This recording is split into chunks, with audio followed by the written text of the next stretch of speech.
production, but also the free throws. The Nets missing 9 of them. I mean, think about that. You're getting outshot by 30 points.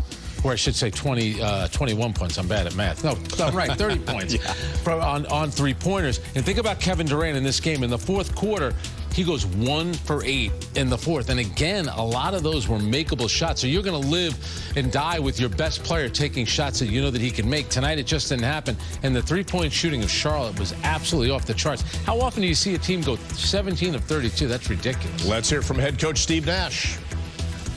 Coach, what was the message to the group after this one?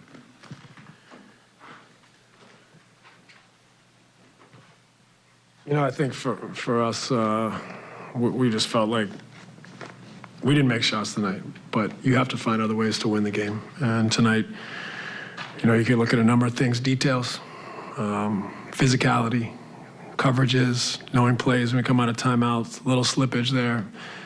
Gave up 37, so the approach to start the second half wasn't good enough. Gave up 17 offensive rebounds and box out. So when we're not making shots, we got to find a way to win games in different ways, and I think that's where we let ourselves down a little bit tonight. Well, this is more than just one person. This game is more than about just one guy. But Kyrie, knowing how badly he wanted to play well tonight, in what ways could you get a sense that this was weighing on him and then the way the game unfolded? Yeah, I don't know. You know, the ball's not going to go in every night. I don't know how much he felt that or not.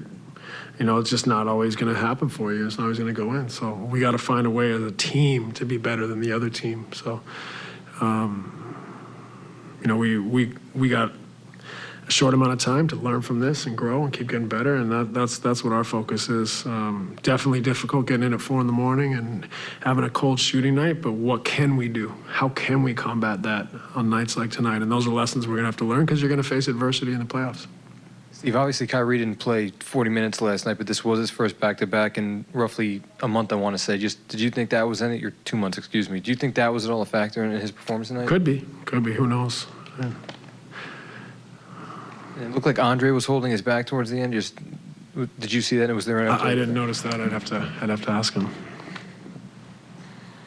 The crowd was obviously very excited that Kyrie was back, and he seemed to be enjoying that. I wondered, what was his mood like before the game? What did you see in him? I think he was excited. It was his first game here at Barclays, so I thought he was excited and looking forward to the opportunity to play in front of the home crowd.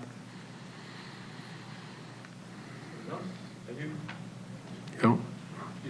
You guys talk about the offense going cold, but you guys had the 14-point lead in the first half. In the second quarter, they chip away at that. Just what do you think outside of the offense went away from that? Well, you know, I mean, we gave up 30 in the second, which wasn't ideal. We'd like to keep them under 25, but you know, I think we were 4 of 19 in the first half from 3 on just really good quality looks. So, you know, we had a chance to be up 12 or so. You know, if we made some free throws and some threes in the first half, I thought we played very well other than that. But then we came out in the third and struggled, and I think that was the problem in the game. Thanks, guys. Well, Frank, take us late fourth quarter when these sequences, this is maybe where Charlotte sealed it. Yeah, so it's a one-point game. Makeable shot from Kevin Durant. Andre Drummond gets the rebound. He's underneath the basket, can't convert the putback. Then you have the Charlotte Hornets coming down, and this is late in the shot clock, and this is a total bailout by Caleb Martin. Ooh. That's a ridiculous shot off of one-footed. He pulled a Dirk Nowitzki from 27 feet and nailed it. Now they're down. This is the ensuing possession. Here's Kevin Durant pulling up from 3. Difficult shot, but we've seen him make it plenty of times before. Now, the Nets did end up getting the ball back. Seth Curry made it 110 to 108. But this off of an offensive rebound. Again, something Steve Nash pointed out. And there's Caleb Martin. Cody Martin. I'm sorry, Cody Martin. Knocking down another 3. And then you have Kevin Durant right here.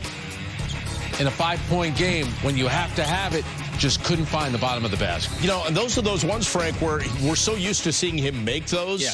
And he's such a good closer that it's surprising when he doesn't. Yeah, it really isn't. So, you know, what Steve Nash was talking about was when the shots aren't falling, we have to find a way. And I think a lot of the things that he's referring to is getting stops defensively. And when you get a stop, you have to get the defensive rebound. And what I like about Steve, you can tell his reaction there. He is not happy. And the last thing he's going to do is buy into this whole nonsense about a back-to-back. Everyone plays back-to-backs in the NBA, and all we did, we sat here last night and talked about what a break the Nets caught because they didn't have to play their entire starting five in the fourth quarter. So now you can't have it both ways. That game was there for the taking, and that you can see Steve Nash was disappointed. And there have been times when they've lost this year, and he's been the most positive guy out there. You could tell that he wanted other things to happen. I thought he brought up a great point. There are other ways to win when the shots are not falling. Kevin Durant, Kyrie Irving, a combined 15 for 46. And guess what? You were still in the game, but you couldn't defend the three-point line, and you could not get rebounds. And you talked about Nash's disappointment quickly. How much is that more so because this isn't just some other team, it's a team right there with you that just jumped ahead of you? 100%. So early on in the game, we're talking about the building had a lot of energy tonight. Kyrie Irving's first game this season at Barclays Center. It had, the old saying, a playoff-like atmosphere. And the way that the Nets came out, there was a bounce to their step. They take a big lead, and then late in the first half, Charlotte gets back into the game. They start knocking down threes. So this was a huge game in terms of playoff implications, where the Nets could end up being. If you end up in ninth, then you have to play a single-game elimination to save your season. And then if you win that, you then have to go on the road for another single-game elimination to save your season. So Steve Nash has every reason tonight to be disappointed in the result. Yeah, they do not want that road. All right, we're going to take another break. We got a lot more coming up here on the post game. And when we come back,